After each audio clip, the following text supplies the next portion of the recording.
함께 일어나셔서 오순절 후 21번째 주일 및 추수감사주일 예배로 하나님 앞에 예배 드리겠습니다.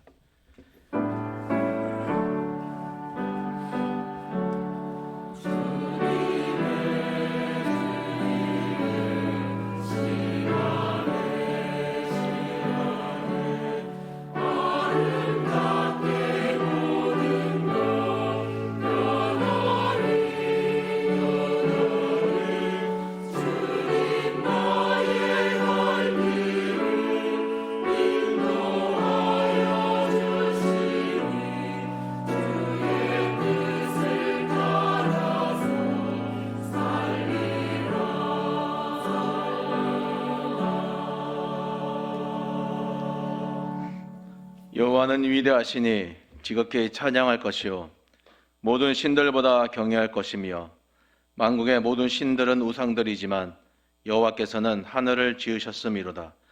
존귀와 위엄이 그의 앞에 있으며 능력과 아름다움이 그의 성소에 있도다. 하나님은 영이시니 예배하는 자가 영과 진리로 예배할지니라.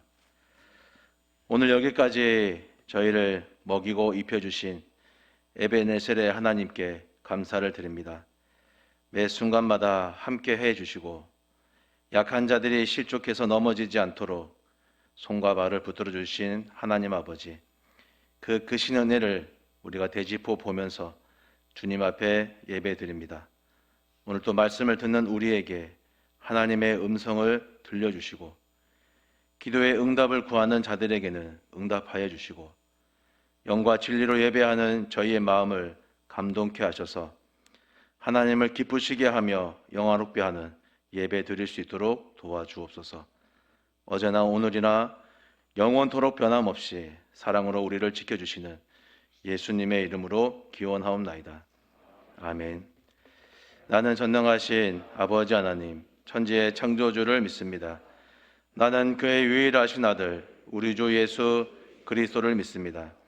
그는 성령으로 잉태되어 동정녀 마리아에게서 나시고 본디오 빌라도에게 고난을 받아 십자가에 못 박혀 죽으시고 장사된 지 사흘 만에 죽은 자 가운데서 다시 살아나셨으며 하늘에 오르시어 전능하신 아버지 하나님 우편에 앉아 계시다가 거기로부터 살아있는 자와 죽은 자를 심판하러 오십니다.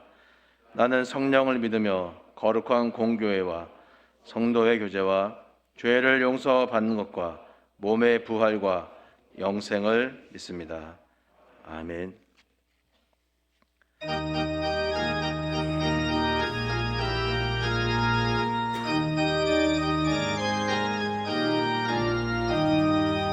세상 모든 풍파노를 흔들어 악한 마음 낙심하게 될 때에 내려주신 주의 복을 세어라. 주의 복신 복을 내가 알리라. 받은 복을 세어 보아라. 크신 복을 내가 알리라. 받은 복을 세어 보아라. 주의 크신 복을 내가 세상 근심 걱정 너를 누르고 십자가를 등에 지고 나갈 때 주가 내게 주신 복을 세어라. 두려움 없이 항상 찬송하리라. 받은 복을 세어 보아라. 크신 복을 내가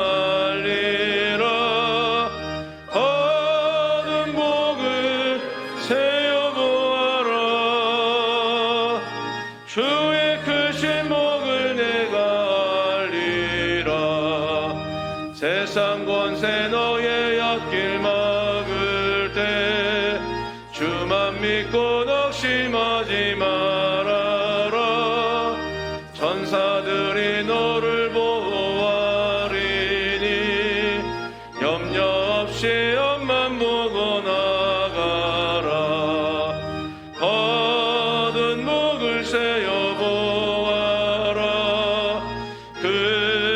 크신 복을 내가 알리라. 얻은 복을 세워 보아라. 주의 크신 복을 내가 알리라. 천지를 말씀으로 창조하신 하나님의 이름이 온 땅에 어찌 그리 아름다운지요.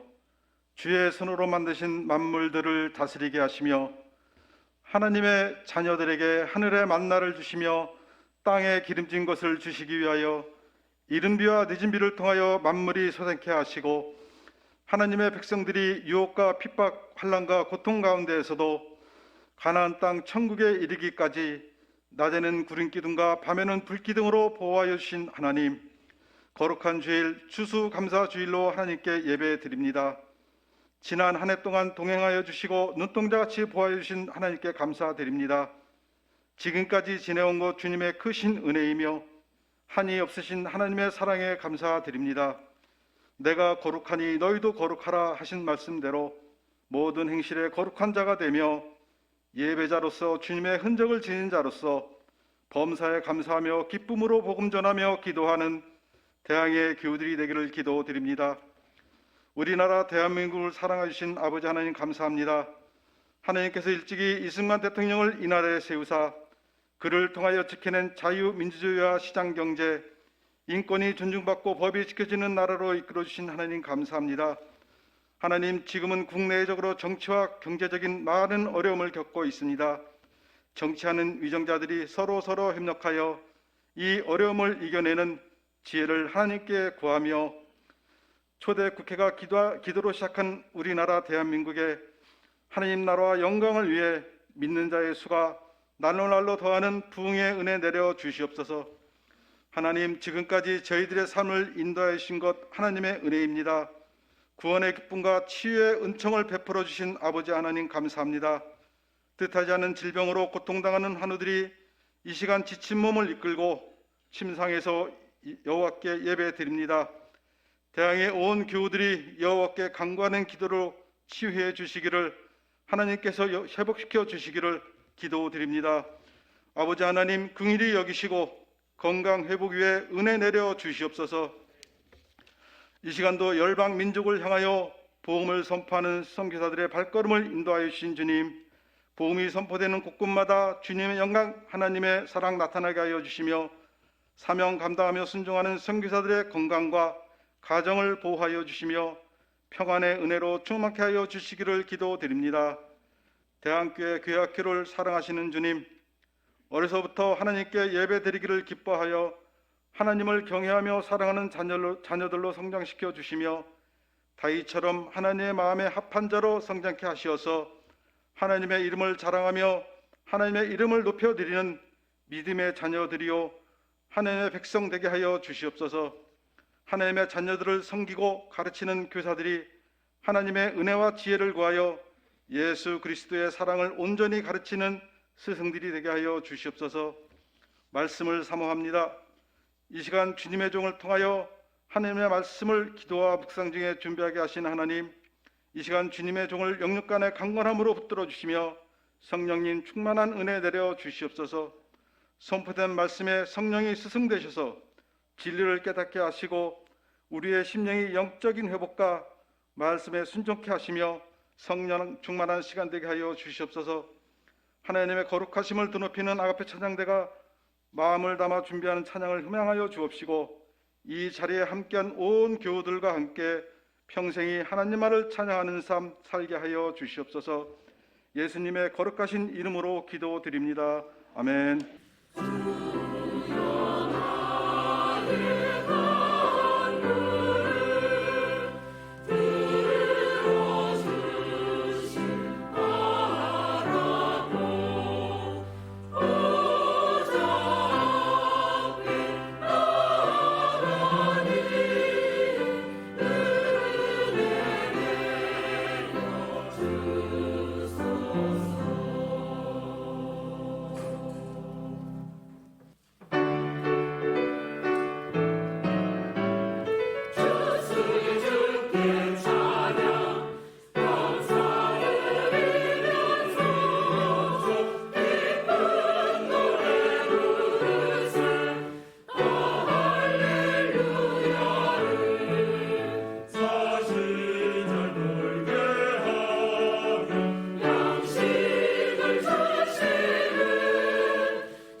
말씀 함께 보겠습니다. 구약성경 느헤미야 9장 21절 말씀입니다.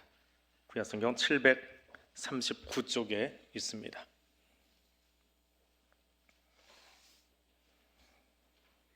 느헤미야 9장 21절 말씀 우리 함께 읽습니다. 40년 동안 들에서 기르시되 부족함이 없게 하심으로 그 옷이 헤어지지 아니하였고 발이 부르트지 아니하였사오며. 아멘. 오늘 아침에 좀 안타까운 뉴스들을 보고 추수감사주의를 시작하는 줄 압니다. 지난 밤에 우리 젊은이들이 이태원에서 불미스러운 일들로 또 많은 숫자가 또 어려운 일을 겪는 그런 뉴스를 듣고 아침을 시작을 합니다. 어디서 시작한 축제인지도 모르겠고 근거도 없는 축제인데 거기에 광야동안에 빠져버린 젊은 세대들을 바라보면서 우리는 또 구별된 자리에서 예배를 지금 함께 드리고 있습니다. 우리 다음 세대에게 우리가 무엇을 전해줘야 될지 다시 한번 기억하고 그런 의미에서 말씀을 더 깊이 묵상할 수 있는 그런 시간이 되었으면 좋겠습니다. 오늘은 우리 교회가 추수감사주일로 지키는 날입니다. 한국 교회가 지키는 추수감사절은 초창기에는 그냥 미국 것을 그대로 베껴왔습니다. 청교도들이 북미 대륙에 도착해서 추수한 것을 기념하는 그 날을 그냥 그대로 가져왔습니다. 성경 속에 있는 절기력은 아닙니다. 그런데 그 의미가 미국 선교사들이 한국 땅에 복음을 전하다 보니까 그들의 전통이 여과 없이 들어왔던 그런 날이었습니다. 그러다가 1914년에 한국 교회가 이 추수감사절을 우리의 의미로 좀 바꾸자라고 해서 선교사들이 처음 이 땅에 발을 디딘 날, 그래서 11월 셋째 주 수요일 날로 날짜를 정합니다. 주중에 날짜가 잡혔었습니다. 그러다 또 한국 교회는요, 세계 교회가 찾아볼 수 없는 아주 독특한 일들을 몇 가지 하는데 캐톨릭과 개신교가 합쳐서 성경 번역도 하고요. 물론 지금은 공립에서는 쓰지는 않습니다. 공동 번역이라고 해서 번역도 하고, 또 하나는 그렇게 분열이 많은 개신교회 안에서 장로교와 감리교가 연합을 해서 우리 장감연합이라고 하는, 지금은 또 그거 잘 쓰지도 않아요. 이제는 거의 뭐 따로 노는데 우리 선배들은 그랬어요. 우리 아버지 세대, 할아버지 세대는 그렇게 했습니다. 장로교와 감리교가 연합을 해서 둘째 주 수요일 날로 날짜를 좀 바꿉니다. 그래서 같이 좀 지키자. 그러다가 얼마 전부터는 이제 우리 교단이 10월 마지막 주일날 추수감사주의를 지키는 것으로 그렇게 바꾸었습니다. 다른 교단들은 11월 셋째 주일날로 날짜를 잡아서 전통적으로 지키고 있습니다.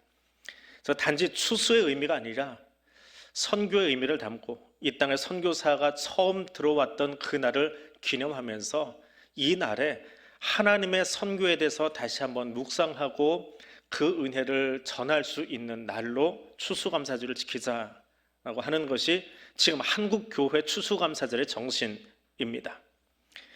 그런 의미에서 우리 느헤미야서의 말씀을 가지고 감사 의미를 되새겨 보려고 합니다. 느헤미야서는 에스라서와 원래 하나의 책이었습니다. 근데 여기는 두 번의 개혁 운동이 일어납니다. 에스라서에 나오는 개혁 운동은 위로부터의 개혁입니다. 지도자가 나서서 이래서는 안 되겠다, 나를 좀 바꾸자, 우리가 말씀으로 돌아가자라고 하는 에스라 주도의 종교 개혁이었습니다. 근데 오늘 느헤미야 본문 9장은 아래로부터의 개혁입니다. 성벽 재건을 마친 뒤에 백성들이 자발적으로, 누가 시킨 것이 아니라 백성들이 자발적으로 나와서 우리가 우리의 과거를 돌아보고 이 성벽 재건을 하는 것을 보니까 좀 제대로 서야 되겠습니다. 그래서 지도자를 초청을 합니다. 말씀의 지도자를 초청해서 우리가 말씀을 좀 주십시오. 말씀 듣겠습니다.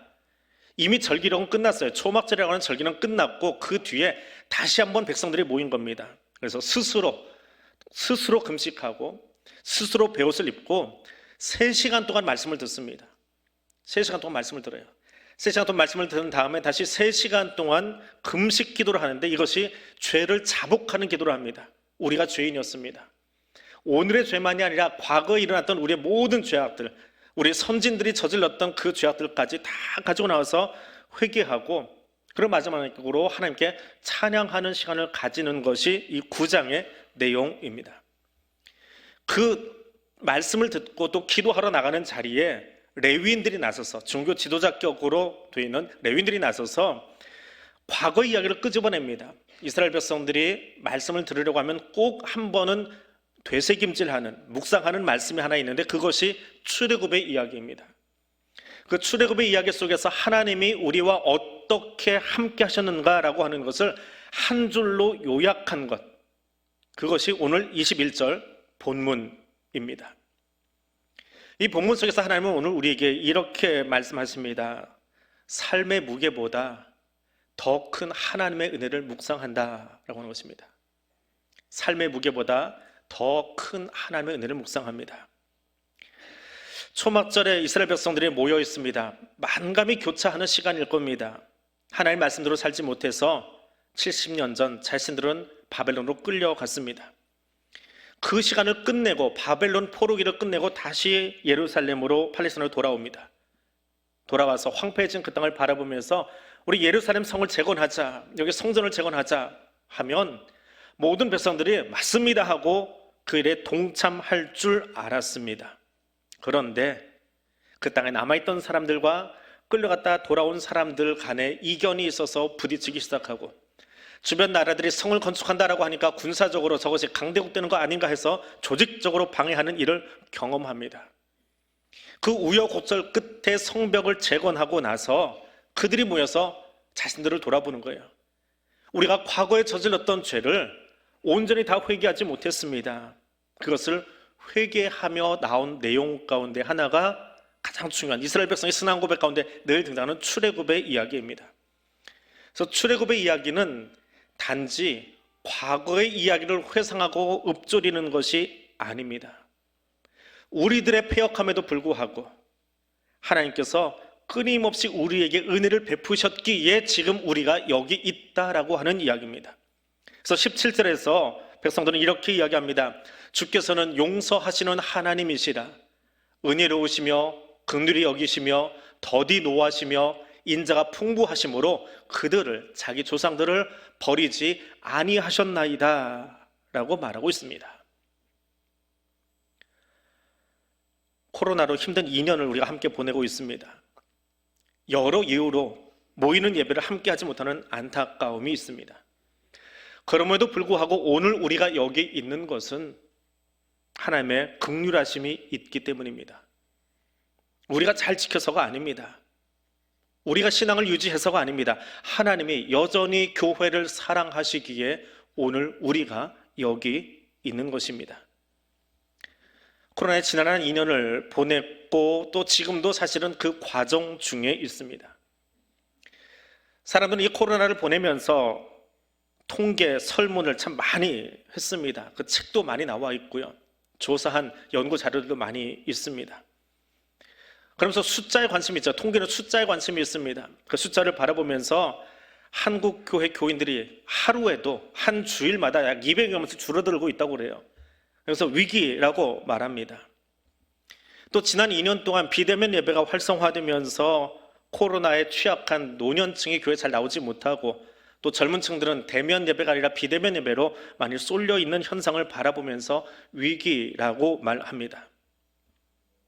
그럼에도 불구하고 지나간 2년을 돌아보고 또 지금 온라인으로 특별히 2부 예배는 우리가 유튜브로도 계속해서 방송을 아직 송출하고 있는데 그 예배를 가만히 들여다보면 예배의 정서를 잃지 않고 여러 개인적인 상황 때문에 나오지 못하지만 그 온오프라인에 모여있는 예배 인원을 다시 다 모아놓고 보면 여전히 예배 정서를 잃지 않고 있는 교회를 우리가 보게 됩니다. 또 하나는 지난 2년을 바라보면서 우리 교회 안에 있는 헌금의 정신이 살아있는 모습들을 들여다보게 됩니다.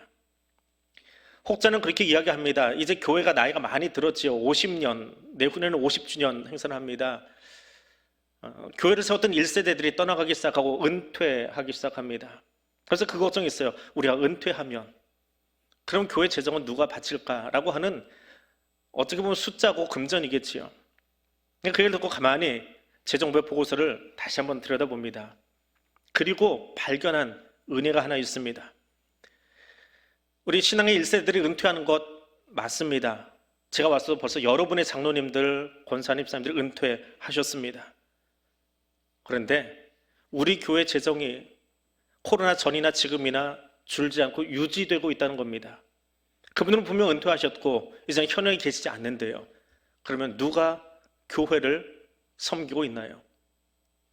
그 자녀들이 그 시간 동안 잘 자라나서 이제 사회에서 자리를 잡고 그들이 아버지가 했던 대로, 할아버지가 했던 대로, 아직 아버지의 자리에는 미치지 못하고 그들의 연륜에는 미치지 못하지만 아버지 한 사람의 몫을 두세 명의 자녀들이 감당하면서 교회 재정이 유지되고 있다라고 하는 겁니다.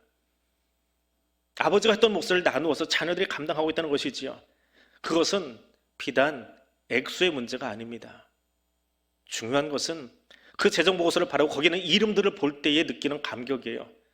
아버지 세대가 그 다음 세대에게, 아들과 딸들에게 신앙의 유산을 잘 전승시켜 주었다는 거예요. 그래서 아버지가 섬겼던 그 모습처럼, 아버지가 예배드렸던 그 모습처럼, 아버지가 하나님 앞에 헌신했던 그 모습처럼 우리 자녀들이 더불어 교회를 지금 그렇게 섬기고 있는 모습을 매주 보고서에 올라오는 사람들의 이름을 보면서, 성들의 이름을 보면서 보게 되더라라고 하는 겁니다. 코로나 2년이 위기라고 합니다.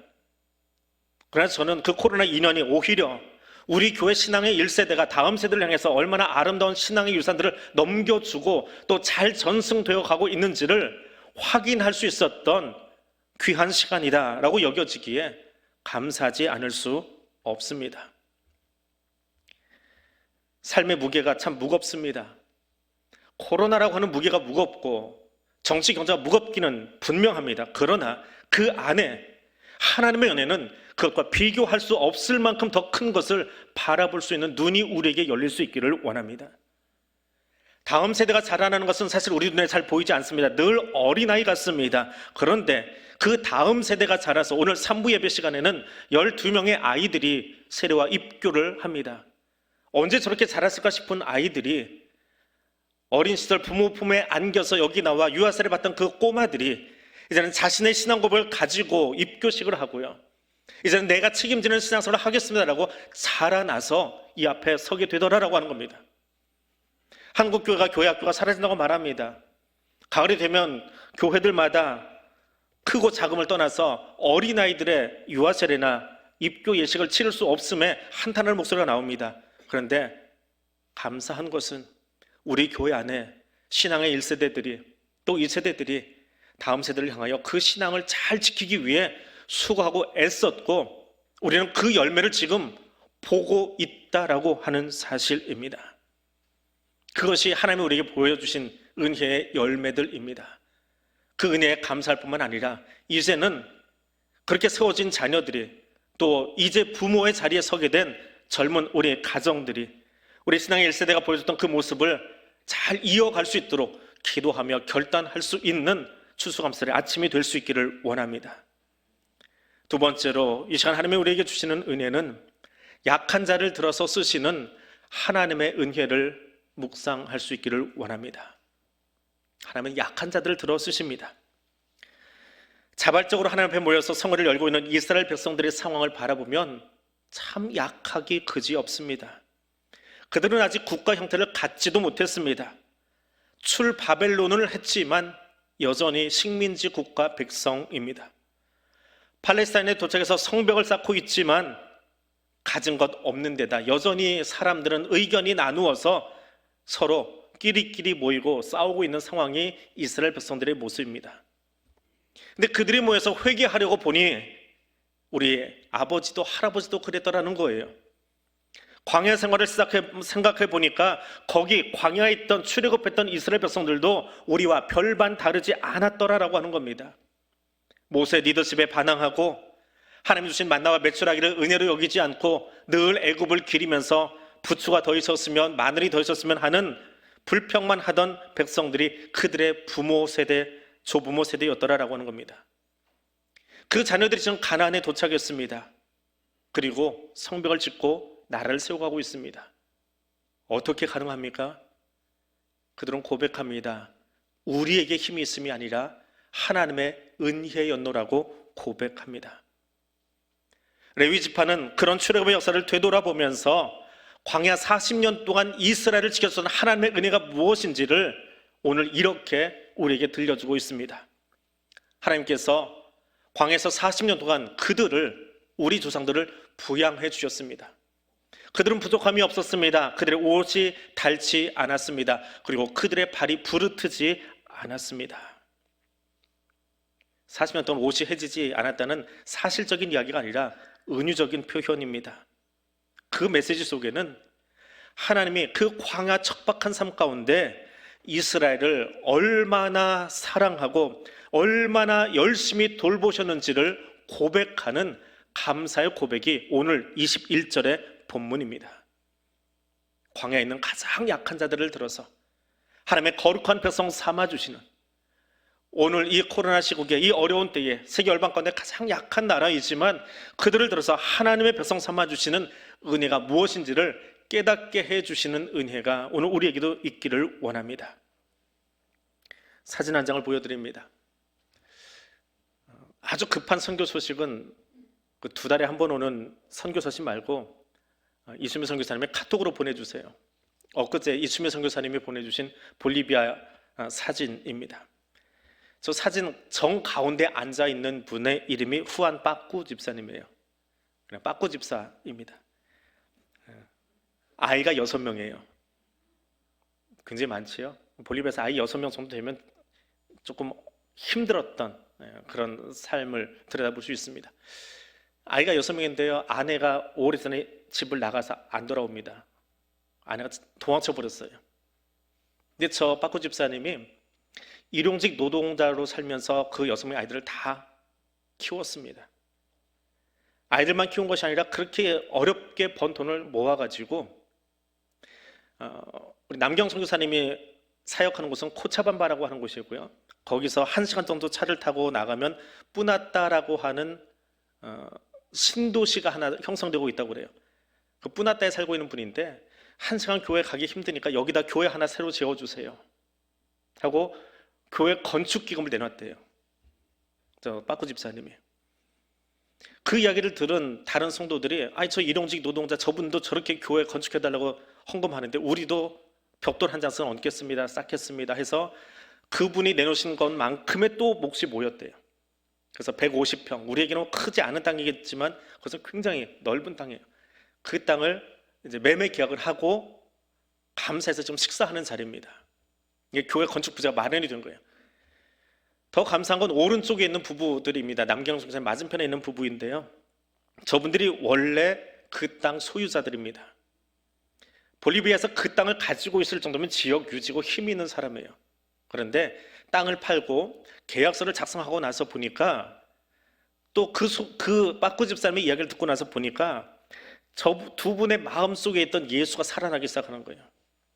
예수를 알긴 알았는데 믿었는데 아직 어떻게 교회를 섬길지 잘 모르고 있던 분들이랍니다. 그러다가 저 빠꾸 집사님 그 삶 속에서 그 약한 자를 들어서 하나님이 어떤 일 하신지를 보고 이분이 식사를 낸 겁니다. 내가 밥 사겠습니다. 땅 팔고 자기가 밥 사는 거예요. 기분 좋아서. 그리고 거기 교회가 지어지면 내가 그 지역의 어르신들을 섬기고 어린아이들을 세워갈 수 있는 그 사역을 함께 감당하겠습니다. 내가 그 교회를 같이 섬기겠습니다 라고 해서 감사해서 식사하며 그 사진을 찍어서 보내주셨습니다. 하나님은 약한 자를 들어서 사용하십니다. 그리고 약한 자가 사용된 그곳에서 하나님의 은혜는 더 크게 나타나고 있습니다. 교회를 세울 땅이 만들어졌다는, 준비됐다는 그것보다 더 놀라운 사실은 저분이 땅을 팔 뿐만 아니라 자기가 그렇게 즐겨던 술도 끊고 말씀 안에서 자라나려고 한 영혼이 변화되었다는 그 사실에 감격해서 내용을 써내려가고 있는 선교사님의 글 때문입니다. 한 영혼이 준비되고 그 영혼을 통해서 어떤 사람에게 그토록 오래 그를 끌어잡고 있던 술의 문화가 끊어져 버리고 그리고 하나님께 헌신된 자리로 또 한 사람을 불러 세울 수 있었던 것, 그들이 나누는 식사, 아까 그 사진은 성만찬이 아니고 무엇이겠습니까? 오늘 우리 교회가 나누는 식사도 그러하기를 원합니다. 주님 안에서 날마다 변화되어가는 사람들이 더하여가는 식사가 되기를 원합니다. 우리의 식탁이 그러하기를 원합니다. 나만의 잔치가 아니라 그 식탁 위에서 또 다른 영혼이 점점 변화되어지고 하나의 나라를 맛보고 그렇게 헌신할 수 있는 성만찬이 될 수 있기를 원합니다. 여러분의 가정의 식탁이 그러하기를 원합니다. 매일 나누는 식탁으로 끝나는 것이 아니라 그 안에서 하나님의 은혜를 다시 한번 깨닫고 그것을 나눌 수 있는, 그 은혜를 선포할 수 있는 여러분의 식탁이 될 수 있기를 주님의 이름으로 축복해 드립니다. 세 번째로, 이 나라를 사랑하시는 하나님의 은혜를 묵상할 수 있기를 원합니다. 경제계에 있는 분들은 몇 달 전부터 이미 어느 정도 느끼고 체감을 하고 있었다고 그래요. 근데 우리는 몇 주 전에 이야기 들은 게 하나 있지요. 레고랜드라고 하는 사건입니다. 우리 교회 젊은 부부들 중에도 그 레고랜드 가서 벌써 사진 찍고 이렇게 SNS에 올린 사람들도 있는데, 거기서 발생한 금융사고가 한국을 지금 굉장히 세게 흔들고 있습니다. 또 그런 모습을 보면서 젊은이들이 한쪽에 댓글이 그렇게 달려요. 아, 이 나라 못 살겠다, 떠나고 싶다. 안 써야 되는 단어들, 자꾸 쓰는 단어 중에, 아이들이 많이 쓰는 단어 중에 헬조선이라는 게 있어요. 떠나고 싶다. 근데 만약에 그 젊은이들이 단 댓글처럼 그렇게 살기 힘든 나라에서 떠나고 싶다면 히브리인들은 어땠을까요? 출애굽하고 그 세계 최강의 문명을 자라가다 애굽에 살다가 아무것도 없는 가나안 땅에 들어가야 되겠습니까? 바벨론 거대한 메소포타미아 문명 지역에 살다가 다 무너져버린 그 땅에 들어가서 성 다시 짓고 집 다시 지으며 살아야 하겠습니까? 성을 지어도 여전히 전쟁이 있고 주변 나라들과 대척을 이루고 살아야 되는 그 팔레스타인으로 가야 되겠느냐고요. 근데 그들은 왜 거기로 들어갔습니까? 하나님의 은혜를 기억하기 때문입니다. 은혜를 기억하는 자만이 그 땅을 향하여 나아갈 수 있습니다. 그럼 우리가 사는 땅은 어떻습니까? 이 나라 대한민국은 어떤 나라입니까? 지금 우리는 잘 모릅니다. 여기 너무 오래 살아서 모르는 것 같아요. 그런데 워싱턴 타임즈, 더 타임즈, 거기 서울 특파원으로 있었던 마이클 브린이라고 하는 영국 기자가 있습니다. 한국의 특파원 자격으로 30년을 사셨던 분이에요. 이 사람이 책을 하나 썼습니다. 한글로 나와 있어요. 영문책이 아니니까 한 번은 보십시오. 한국인을 말한다라고 하는 책입니다. 근데 지금 이 책은 세계 각지에서 한국 특파원으로 오는 모든 기자들이 필독서로 읽고 있는 책이라고 합니다. 한국이 대체 어떤 나라냐? 알아야 취재를 하지요. 근데 그 책에 있는 내용입니다. 책 앞에는 이렇게 써 있어요. 한국은 너무 급한 나라입니다. 부패가 만연해 있고 편가름이 가득해서 맨날 야당, 여당 싸우고 있고요. 정치 문제를 정치로 해결하는 게 아니라 촛불 들고 태극기 들고 시위하는 아주 이상한 나라입니다. 그런데 그럼에도 불구하고 대한민국은 아주 특별합니다. 그래서 30개를 써놨어요. 저희 몇 개만 써놓긴 했는데요. 세계에서 평균 IQ가 105가 넘어가는 유일한 나라. 굉장히 똑똑한 나라예요. 일하는 시간 세계 2위, 노는 시간 세계 3위. 놀기도 잘하고 일도 잘합니다. 근데 얼마나 열심히 일하는지 정말 부지런한 유대인들을 게으름뱅이로 만들어버릴 수 있는 유일한 나라가 대한민국이랍니다. 문맹률이 1%랍니다. 글을 읽지 못하는 사람을 찾으려면 지하철에서 책 읽는 사람 찾는 것만큼이나 어렵답니다. 아이러니한 비유이긴 한데, 세계 민주주의 국가 가운데 최첨단을 달리는 나라가 미국하고 프랑스입니다. 프랑스의 문맹률이 25%랍니다. 대한민국 대단한 나라지요. 우리나라가 그렇다는 거예요. IMF가 터지고 나서 세계 경제학자들이 대한민국을 바라보면서 저 나라가 저 수준에서 차입금, IMF에서 차입한 그것을 다 갚으려면 짧아도 20년, 못해도 30년은 걸릴 거다라고 이야기를 했답니다. 그런데 우리 몇 년 만에 IMF 극복했지요? 기억하십니까? 3년 만에 마지막 차입금 다 반환했습니다. 그 과정에서 우리 개인 그 서랍장에 있던 반지들이 다 뛰어나왔지요. 아이 들치 없고 할머니들이 포대기 메고 가서 나도 이 금반지 하나 되겠습니다. 그런 나라입니다. 더 기가 막힌 건 세계 초강대국인 미국, 옆에 있는 거대한 나라 중국, 일본을 아주 우습게 아는 묘한 나라가 대한민국이랍니다. 더 웃긴 건 지금이야 뭐 일본이 우리보다 뒤쳐졌다라고 하지만 그 일본을 발톱의 때만큼도 안 느끼는 나라가 대한민국이랍니다. 그런 이야기들이 저기 써 있어요. 우리 웃으면서 들을 수 있는데 그냥 나온 이야기가 아니라 왜 그런지 상세하게 내용을 다 들어 써놨습니다. 그 요건으로 거기다 써놨어요. 읽고 나면 저절로 어깨가 으쓱해질 수 있는 그런 내용들입니다. 근데 가만히 저 책을 보면서 한국의 저력은 어디서 올까라는 질문을 그 책에 던져봅니다. 무엇이 우리나라로 하여금, 이 나라 백성들로 하여금 저런 민족성을 가지고 살아갈 수 있게 했을까? 동의하지 않는 사람도 있을지 모르겠지만, 특별히 예수 안 믿는 사람들에게는 인정하기 힘든 것인지 모르겠지만, 이 나라가 가장 힘들었을 때, 이스라엘 사람들처럼 나라 없이 살아가던 그때 선교사들이 이 땅에 들어와서 뿌려놓았던 그 복음의 씨앗이, 그들이 뿌려놓았던 그 교육과 의료 선교의 결과물을 지금 우리가 받아들고 있는 겁니다. 작금의 교회 중에 세상에 덕이 되지 못하는 일들을 해서 불편한 뉴스거리를 만들어내는 교회가 있는 것은 분명 사실입니다. 그럼에도 불구하고 미국의 경제 대공황 시절에 소수의 청년들이 집단 안에 들어가서 울며 기도하며 하나님 이 나라를 살려달라고 구했고요. 그렇게 눈물로 기도했던 청년들이 그 뜨거운 마음을 가지고 이 나라 대한민국에 와서 선교를 시작했기에 그 기도팀이 언더우드고 알렌이거든요. 그들이 뿌려놓은 그 씨앗 때문에 오늘 우리가 지금 이 나라를 살아가고 있는 것 아닌가 생각합니다. 그리고 한국 안에 이 저자가 썼던 것처럼 물론 부패하고 안타까운 모습 여전히 있지만 그것을 자정하기 위해서, 그것을 바꾸기 위해서 여전히 애쓰고 눈물 흘리고 있는 교회가 있고 거기 엎드려서 여전히 하나님의 나라를 꿈꾸고 있는 사람들이 있기에 이 대한민국이 소망이 있더라라고 하는 겁니다.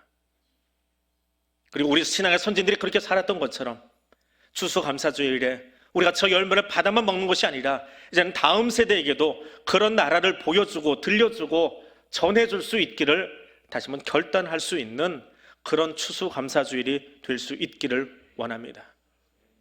말씀은 여기까지 드리겠습니다. 이제 여러분에게 숙제를 드립니다. 우리 신앙의 선진들이 그런 아름다운 유산을 우리에게 물려주었다면, 믿음의 1세대가 다음 세대를 세워주었다면, 우리 선교사님들이 우리에게 그런 아름다운 전통을 물려주었다면 우리는 그것을 바라만 보는 것이 아니라 그 감사의 제목을 다시 한번 더 깊이 묵상하고 오늘 우리가 예배 이 찬송을 앞에 설교 앞에 불렀던 그 찬송처럼 내게 주신 복이 얼마나 많은지를 세워볼 뿐만 아니라 그 넘치는 복을 우리 다음 세대에게 물려주기 위해서 하나님 내가 결단하겠습니다. 그래서 내가 그 삶을 살아가겠습니다. 그래서 이 다음 시간을 살아가는 자녀들이 우리를 바라보면서 우리 아버지에게 우리 할아버지에게 이렇게 아름다운 신앙의 유산을 삶의 유산을 이 민족의 유산을 우리가 물려받았습니다라고 고백할 수 있게 되도록 우리가 결단하는 이 추수감사절 아침이 될 수 있기를 주님의 이름으로 부탁드립니다. 말해서 기도하겠습니다. 지나간 시간 우리에게 베푸신 하나님의 은혜 감사하며 기도할 수 있기를 원합니다. 여호와 이레로 이끄실 하나님의 은혜를 기대하며 신뢰하는 기도를 드릴 수 있기를 원합니다. 더불어 원하기는 이 아침 들린 안타까운 소식을 들으면서 하나님 이 땅 가운데 교회가 나서서 그리스도인들이 나서서 아름다운 문화를 삶의 문화를 전달해 주시는 책임이 우리에게 지금 있습니다. 그 안타까움 가지고 이 아침을 시작합니다. 하나님 교회가 그 사명 감당할 수 있게 해달라고 기도하는 이 추수감사 아침 될 수 있기를 원합니다. 우리 함께 기도하겠습니다. 거룩하신 하나님, 성벽을 재건하고 나서 그 앞에 서서 스스로 결단하는 마음으로 옷을 찢고 금식하며 회개하며 나아갔던 이스라엘 백성들의 모습을 우리가 보았습니다. 그리고 그들의 고백 속에 지나간 40여 년의 출애굽의 시간 동안 그들의 옷이 헤어지지 아니하도록 그들의 발이 부르트지 아니하도록 하나님 열심히 우리를 사랑하여 주시고 하나님 그 열심으로 우리를 보듬어 주시고 우리와 함께 하심을 감사합니다 고백하는 그 고백의 음성을 들었습니다. 오늘 추수감사주일 아침 우리도 동일하게 우리 입술로 지나간 시간 동안 우리에게 베푸신 은혜를 감사하며 주님께 영광 올려드리고 찬송을 올려드리고 감사의 기도를 올려드립니다. 더불어 하나님 앞으로의 시간 동안도 하나님께서 이미 예비하신 것으로 여호와 이레 하나님으로 베푸실 그 은혜를 기대하며 신뢰하며 나아가기를 원합니다. 추수감사절의 아침 주신 은혜도 감사하며 또 주어진 열매들로 인하여 감격하며 찬송 올려드리지만 더불어 우리에게 주신 책임이 얼마나 큰지를 다시 한번 가슴에 담고 나아갈 수 있기를 원합니다.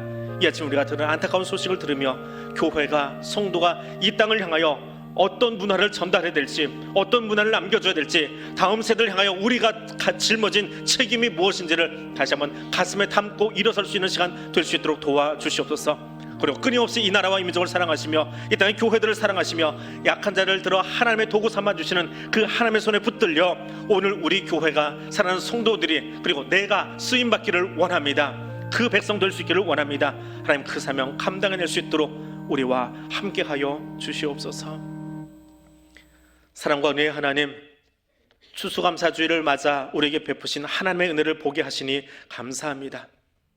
이스라엘 백성의 광야 40년 동안 옷이 헤어지지 않고 발이 부르트지 않도록 관심과 사랑으로 돌보시고 인도하시던 하나님, 우리 가정과 자녀를, 교회와 연약한 이들을, 이 나라를 지켜주심을 감사합니다. 베푸신 은혜에 눈을 두지 않고 작은 불편과 불평에 눈을 두던 모습을 회개하고 오직 주의 사랑에 붙들려 찬양의 자리로 나아가기를 원합니다. 하나님, 아침 우리가 들었던 안타까운 뉴스를 바라보며 교회의 사명이 무엇인지를 다시 한번 가슴에 새깁니다.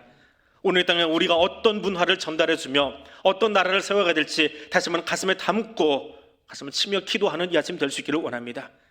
우리에게 주신 귀한 복음의 은혜를, 사랑의 은혜를, 하나님의 은혜를 이 땅에 흘려보낼 수 있는 건강한 교회가 되기를 원하여, 그리고 그런 그리스도인이 되기를 원하여 다시 한번 결단하는 이 아침 될 수 있기를 원합니다. 성령님, 그 일에 나를 사용하여 주옵소서. 예수님 이름으로 기도드립니다. 아멘.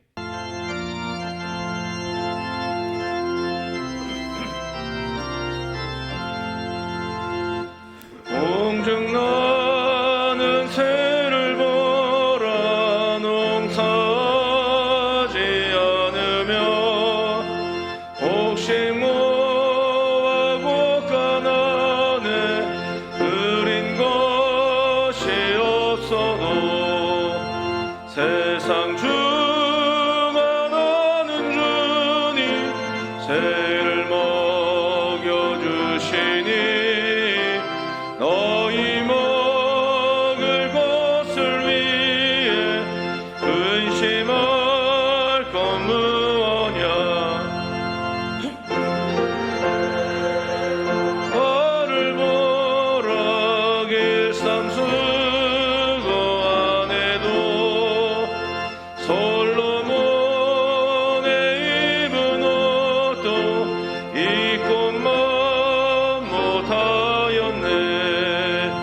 아궁 속에 던질 풀도 깊이시거든.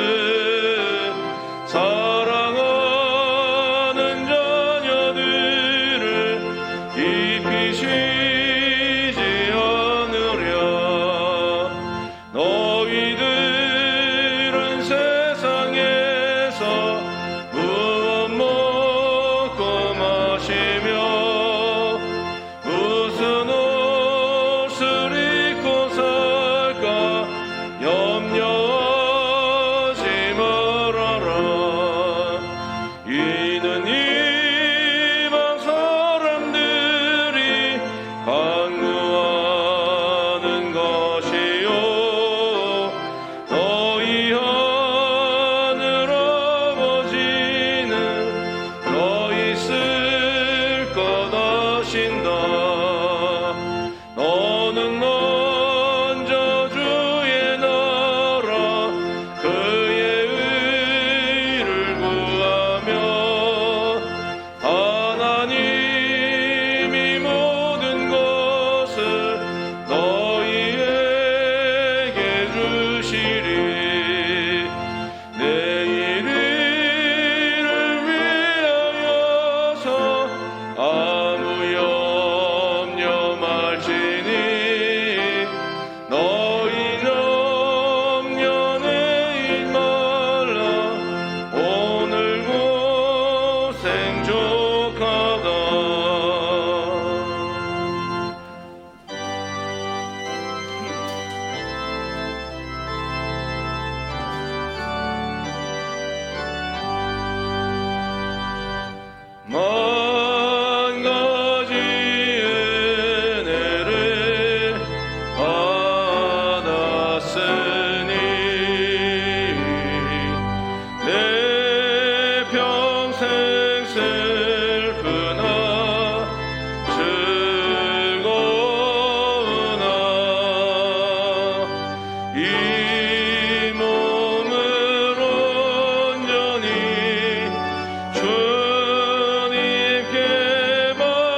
하셔서 주님만 위하여 늘 살겠네.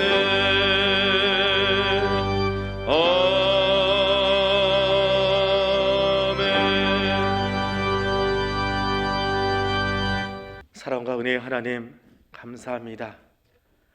지나간 시간 동안 우리에게 베푸신 은혜가 얼마나 크고 놀라운지요. 무엇으로도 다 표현할 수 없고 어떤 찬송으로도 주께 다 올려드릴 수 없는 크고 놀라운 은혜를 입었음을 주 앞에 고백합니다.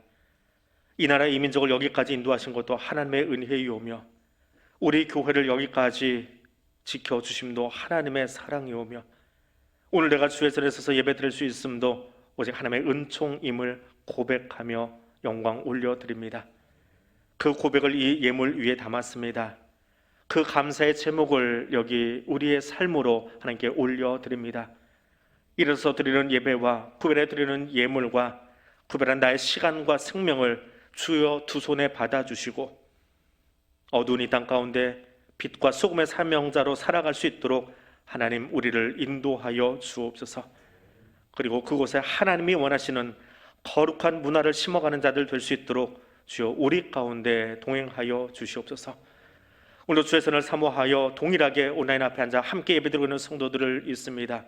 인학하여 평상에서 기도하고 있는 환우들, 삶의 터전에서 생업의 현장에서 하나님 그곳에서 시간을 구별하여 예배드리고 있는 사랑하는 교우들, 자신에게 맡겨진 의무를 다하기 원하여 군에서 그 시간을 구별하여 예배드리고 있는 사랑하는 청년들 기억하여 주시고 각각의 처지와 형편을 주께서 더 잘 아시오니 하나님 그곳에 찾아가 주 권능의 손을 펴셔서 치유와 회복의 은총으로 수고한 대로 먹고 마실 수 있는 생애의 은혜로 또 맡겨진 책임을 다하는 자에게는 하나님 감당할 수 없는 더 큰 은혜로 채우고 넘치게 하여 주옵소서.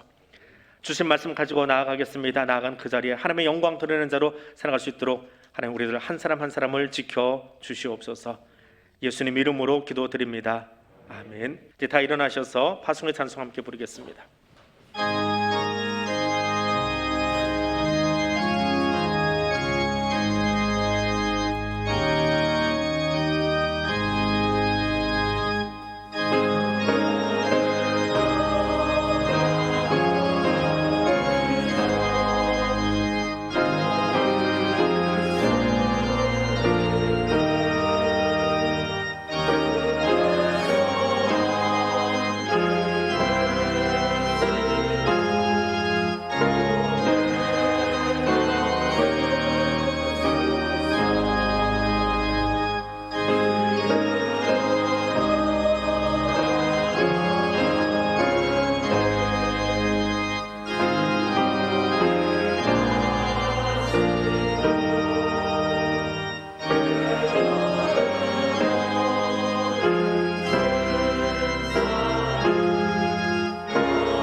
이제는 우리 주님 예수 그리스도의 은혜와 하나님 아버지의 크고 놀라우신 사랑과 성령 하나님의 교통하시며 인도하여 주시는 은총이 우리에게 베푸시는 은총을 감사하며 이제는 그 은총을 나누기 원하여 내가 쓰임 받겠습니다. 결단하여 일어선 주의 백성들 위해 지금부터 영원토록 함께하여 주시기를 간절히 축원하옵나이다. 아멘.